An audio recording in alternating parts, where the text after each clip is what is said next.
Assalamualaikum warahmatullahi wabarakatuh. Dalam video ini kita akan membincangkan tentang bab 5, penyelesaian masalah melibatkan gabungan transformasi bagi matematik tingkatan 5 KSSM. Okey, jadi ini adalah contoh 20 buku teks muka surat 159. Okey, kita akan baca soalan. Raja di bawah menunjukkan peta bagi suatu kawasan hutan lipur. Kawasan berwarna merupakan habitat sekawan hidupan liar. Kawasan sisi 4 ABCD dan QRSV merupakan pondok pemerhatian hidupan liar. Okey, jadi di sini soalan berikan sedikit informasi kepada awak. Okey, kemudian kita teruskan pembacaan. Konsep transformasi digunakan untuk membina pondok pemerhatian tersebut dengan keadaan A, B, C, D ialah image. Okey, nampak tu fakta, kita terus highlightkan dia. A, B, C, D adalah image. Bagi PRTU di bawah gabungan transformasi UV. Okey, jadi anak-anak, A, B, C, D ialah image. Jadi awak tahu PRTU tu apa? PRTU itu adalah objek. Okey, jadi step pertama dalam penyelesaian masalah mestilah kenal pasti objek dan juga image. Untuk menyelesaikan masalah, nombor 1 mesti kenal pasti objek dan image dia. Okey, jadi di bawah gabungan transformasi UV. Jadi sekarang soalan pertama, perihalkan selengkapnya transformasi V dan U. Okey, jadi kita akan selesaikan soalan yang A1 dulu, UV. Okey, jadi daripada pembacaan kita tadi, kita telah tahu A, B, C, D ialah image. Okey, dekat soalan ni kan kata A, B, C, D ialah image. Jadi kita labelkan dia image. Bagi PRTU, jadi yang besar ni, PRTU adalah objek dia. Okey, jadi kita tahu.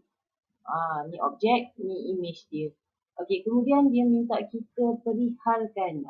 Apakah itu transformasi UV. Okey, jadi bila dah ada gambar ni, kita tahu kita kena start dari belakang. V1, U2. Okey, jadi kita akan perhatikan gambar. Okey, jadi pelajar perhatikan, semua transformasi dia mesti bermula dengan objek, kemudian bertukar menjadi image, melalui proses transformasi. Dekat sini ada 4 jenis transformasi sama ada pembesaran, putaran, pantulan dan juga translasi. Okey, jadi tugas kita adalah nak menentukan jenis-jenis transformasi yang berlaku bagi rajah diberi. Okey, jadi first step awak dah tengok ini adalah objek dia. Okey, objek dia. Kemudian dia bertukar menjadi image ni. Okey, jadi mestilah gambar ni ada kaitan. Okey, jadi daripada yang besar ni tukar jadi gambar kecil ni. Okey, jadi apakah transformasi yang terlibat? Okey, bila berlaku perubahan saiz, kita tahu dia adalah adakah dia pembesaran, putaran, pantulan atau translasi? Dia adalah pembesaran.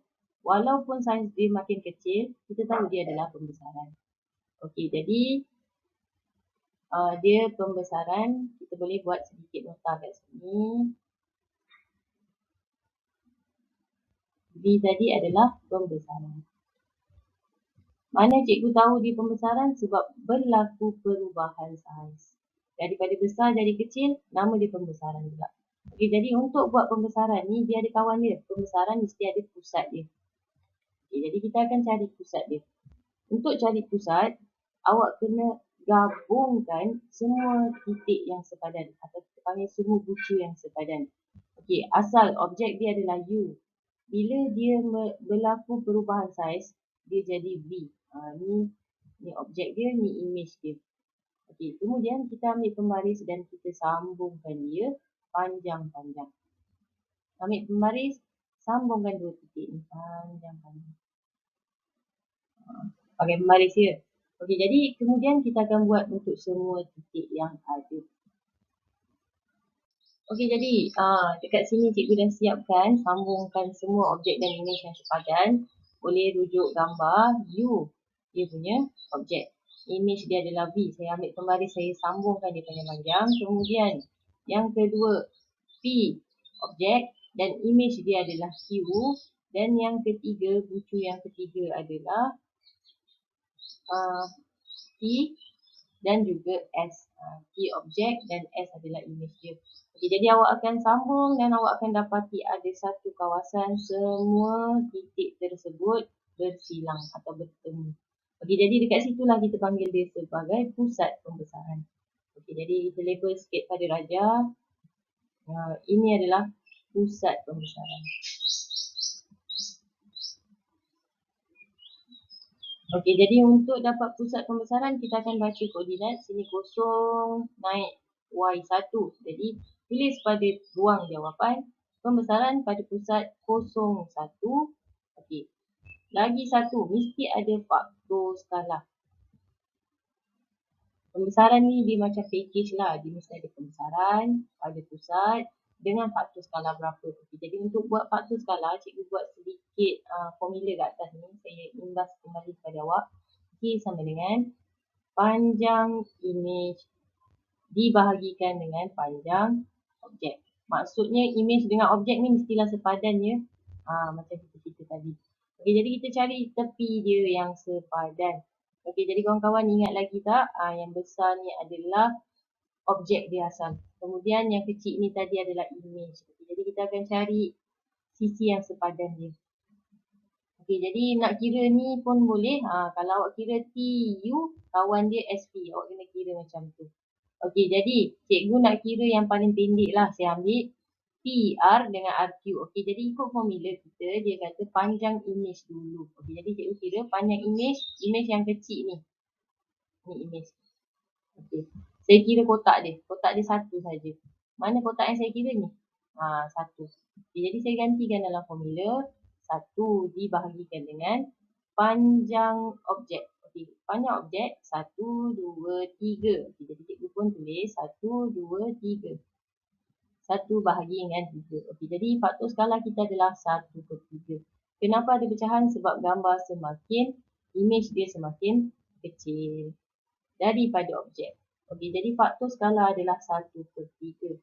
Okey, jadi dah dapat semua benda ni, buat ayat cantik-cantik, susun dia ikut susunan.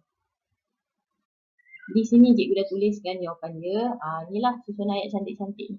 Pembesaran pada pusat 01 dengan faktor skala 1/3.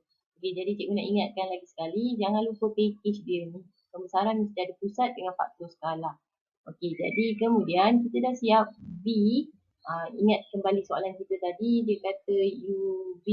V nombor 1 dah settle dah V. Kita nak buat U pula. U nombor 2. Okey, jadi perhatikan dua gambar yang ada ni. Okey, jadi ni gambar pertama, ni gambar kedua. Ini yang hujung ABCD ni kita tahu dia image, sekarang yang ni objek ni. Okey, jadi dia mesti ada kaitan antara empat jenis transformasi tadi, iaitu translasi, putaran, pantulan dan pembesaran. Awak kena tentukan daripada salah satu transformasi ni dia yang mana. Okey, jadi awak perhatikan pada Raja ni objek, ni image, confirm dia bukan pembesaran. Jadi kita reject pembesaran, reject, potong pembesaran, dia bukan pembesaran. Adakah dia pantulan? Bukan pantulan sebab dia tak songsang sisi. Kalau pantulan ni dia macam menghadap sepatutnya. Okey, jadi adakah dia translasi? Pun bukan translasi sebab kalau translasi kedudukan dia sahaja berubah, bentuk dia tidak berubah. Okey, kemudian jadi dia adalah putaran. Kita tahu dia putaran tapi kita tak tahu dia 90 darjah atau 180 darjah. Okey, jadi untuk tentukan putaran tu 180 darjah atau 90 darjah, awak rujuk gambar. Okey, jadi yang ini bukan 180 darjah. Kalau 180 darjah, dia akan menghadap macam ni. Sekarang, cikgu tengok gambar ni, dia macam 90 darjah. Okay, jadi cikgu akan pilih putaran 90 darjah untuk transformasi U. Jadi U adalah putaran 90 darjah. Okey, jadi macam pembesaran tadi, putaran 90 darjah pun ada kawan dia. Untuk cari putaran 90 darjah, mesti ada pusat putaran dia. Pada pusat, mesti ada koordinat X dan Y dia. Okey, jadi untuk cari pusat, saya tunjukkan caranya. Okey, jadi untuk cari putaran, caranya yang pertama adalah awak pilih dua sisi atau dua sudut yang sepadan. Okey, jadi cikgu pilih V dan juga D. Sebab dia paling dekat dan tegak lah. Awak nak cari awak nak cari sudut mana pun boleh, sama saja jawapan dia nanti. Okey, jadi sambungkan dia guna pembaris. Okey, jadi step pertama, sambungkan dua bucu antara objek dan imej guna pembaris. Okey, jadi step pertama kita hubungkan tadi garisan dua bucu yang sepadan kita dah hubungkan. Kemudian kita ambil pembaris, kita buat lagi satu garisan serenjang dengan dia. Jadi huruf T ni tegak 90 darjah. Okey, jadi kotak, bilangan kotak dia akan sama. 1, 2, 3, 4, 1, 2, 3, 4. Okey, jadi dah siap bahagian ni. Okey, untuk pengetahuan pelajar, bahagian yang cikgu pangkahkan ni adalah kemungkinan pusat putaran dia. Okey, jadi step pertama tadi hubungkan, kemudian buat serenjang. Step ketiga, pangkahkan dua hujung ni. Okey, jadi tak tahu bucu dia, pusat putaran dia sama ada yang atas atau yang bawah ni kan. Jadi kita akan guna pembaris untuk cari sudut putaran 90 darjah tu. Maksudnya kita nak cari pusat putaran dia yang mana, sama ada ni atau ni. Okay, jadi kita tengok sama-sama macam mana nak guna pembaris. Okey, jadi pelajar, kita start dengan bucu B. Dia punya objek, imej dia adalah bucu D.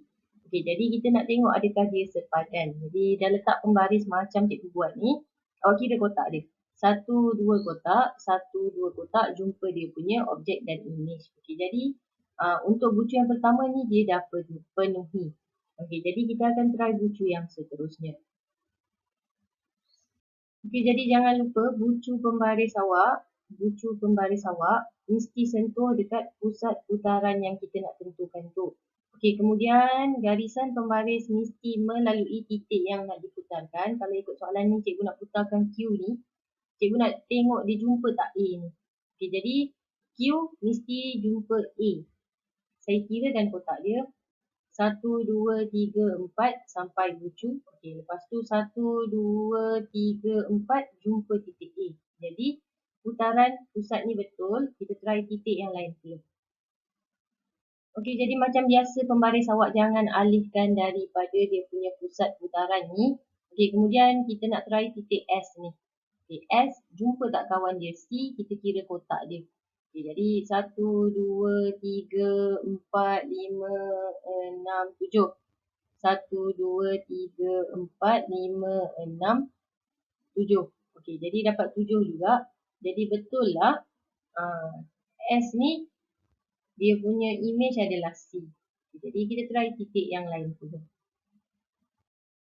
Okey, cikgu dah cuba semua titik. Saya dah dapatkan dia punya pasangan dia antara objek dan juga imej. Ni objek, ni imej.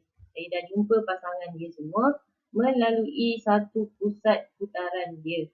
Okey, jadi pusat putaran dia di mana? Di sini pusat putaran dia.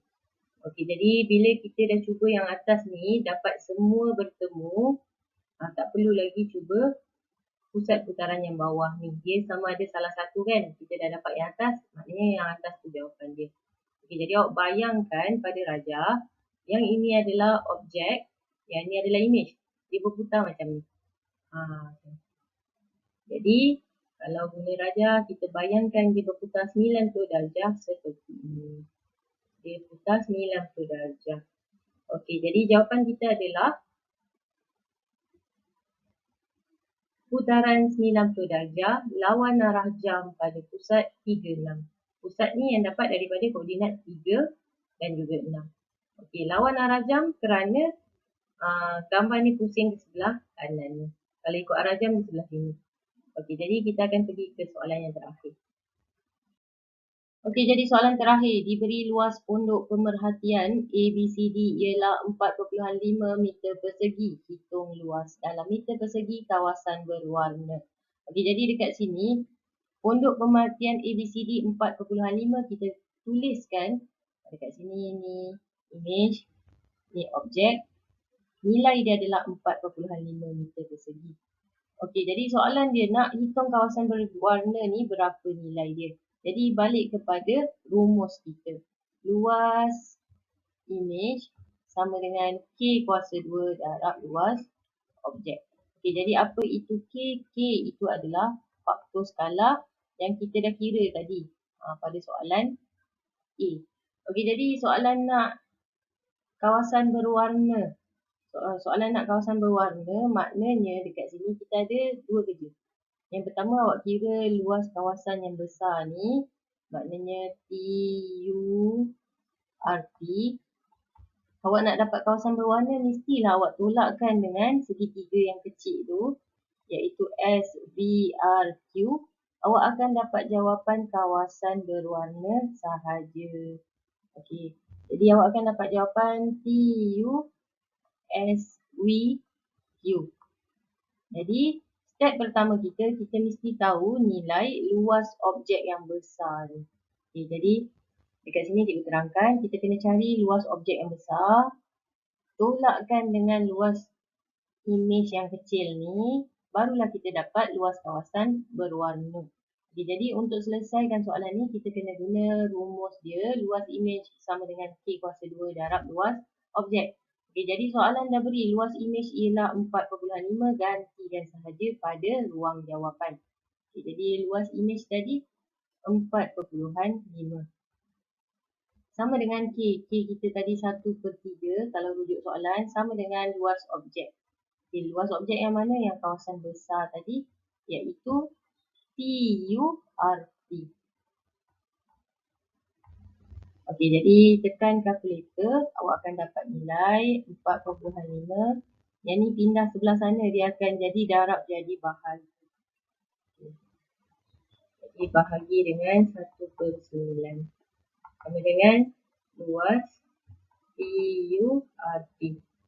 Okey, jadi tekan kalkulator. Kita akan dapat 40.5.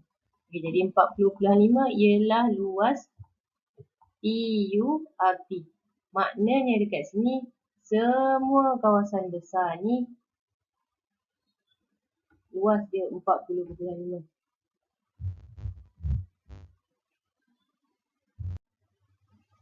Okey, jadi untuk kawasan yang SVRP nilai dia akan sama dengan imej ni sebab saiz dia sama kan. Jadi kita isikan nilai dia adalah 4.5. Jadi nak dapat luas kawasan berlorik, luas kawasan berwarna. Luas kawasan berwarna sama dengan, okey, luas yang besar tadi yang kita dapat 40.5 ditolakkan dengan 4.5. Okey, jadi kita akan dapat nilai dia 36. Okey, jadi siap 36 meter persegi. Unit tak nak tulis pun tak. Okey, jadi dah siap. Begitulah penyelesaian contoh 20 muka surat 160. Okey, jumpa lagi pada video akan datang insya-Allah. Assalamualaikum warahmatullahi wabarakatuh.